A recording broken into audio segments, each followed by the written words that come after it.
What I did was I said that he is walking in the footsteps. I did not call him the King Seducer. Let me ask you this. Sure. Is Farrakhan a Messiah? He is a Messiah, yes, sir. I totally disagree with you. As far as I'm concerned, there is only one Messiah.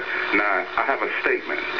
You say that the historical Jesus and the one who was resurrected, are they one of the same or are they not one of the same? What I said, my brother, is that, like you said, he is not the Messiah. I agree with that. There's no point of disagreement with that. But just as you say you are a Jew or Hebrew, if you are following the example of those who led the path for you, then of course you should be reflecting that person, the characteristics and the traits of that person. And therefore, when they look at you, they should not be seeing you, I didn't catch your name, but as whoever, whatever your name is, but they should see a reflection of that person that you say you are emulating or that you are following. And that's what I'm to me, my brother, that's a bunch of rhetoric. Let me say this. The Messiah of the Jews, Yahshua, the son of Yahweh, he did not go around selling newspapers, accumulating money. The thing that I find most appalling, I'm looking at a final call in which I have the headlines, Is Farrakhan a Messiah? When I open up the book, I see advertisements to obtain knowledge. You must pay for it in the form of books and tapes. Don't you think it's quite hypocritical for me, if I have knowledge to pass on to my brothers, the only way for them to obtain it is by purchasing some types of books or tapes?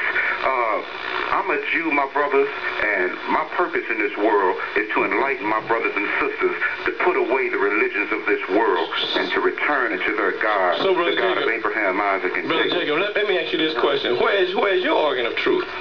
Excuse me? Where is your organ of truth that you pass out to the people? I teach a class here in St. Louis every 2 weeks, and you brothers will be quite surprised to see Bloods and Crips come together on a Friday night with their heads buried in the scriptures to obtain the truth. This program is not designed to pit Hebrews against Muslims and Christians and vice versa, Brother Jacob. I'm calling for dialogue. I'm not calling to pit nothing against nothing. Brother, let me yeah, because I mean, you know, basically, if you got a truth, then throw down your rod.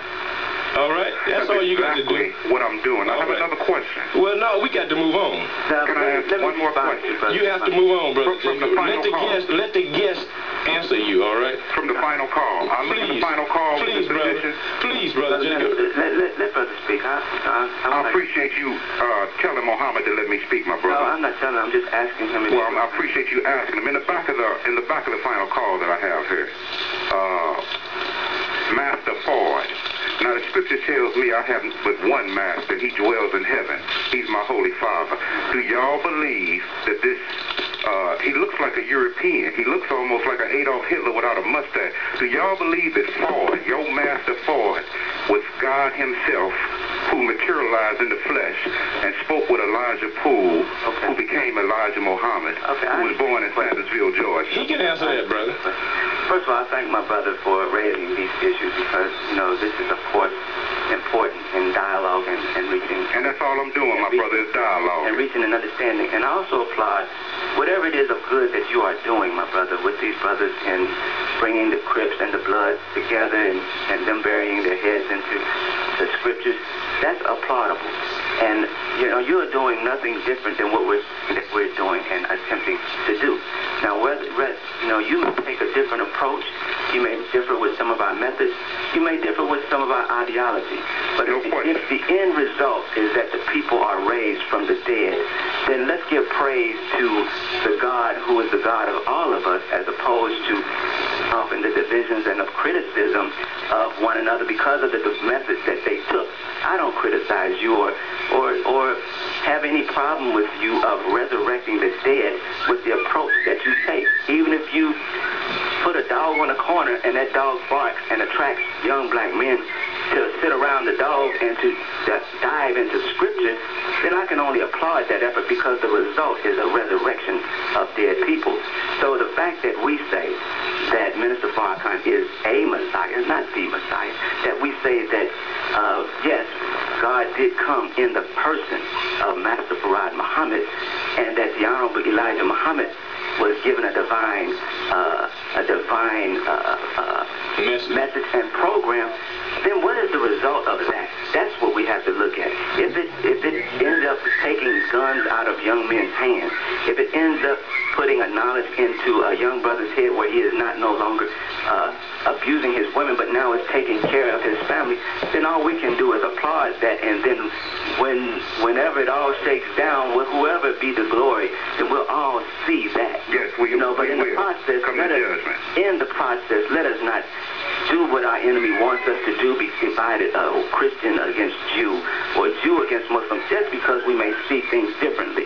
Hell, he's been running us for hundreds of years, and we haven't complained to him.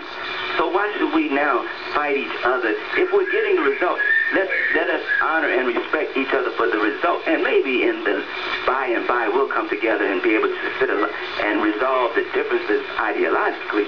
But let's not fall out right now just because we're doing it a little differently. That's all I'm asking you, brother. I hope our dialogue, my brother, that one day Brother Jake can lift the fish scales that are on you brothers' eyelids, and you two brothers can return unto your God, the God of Abraham, Isaac, and Jacob. Yes, I appreciate you brothers dialoguing with me this morning. Yeah, I appreciate it, and I would also say to you that maybe there's some fish scales on your eyes that, in the end, we'll see fish scales come up for both of our eyes. So thank you, brother. Shalom. All right. So, Brother James, we're going to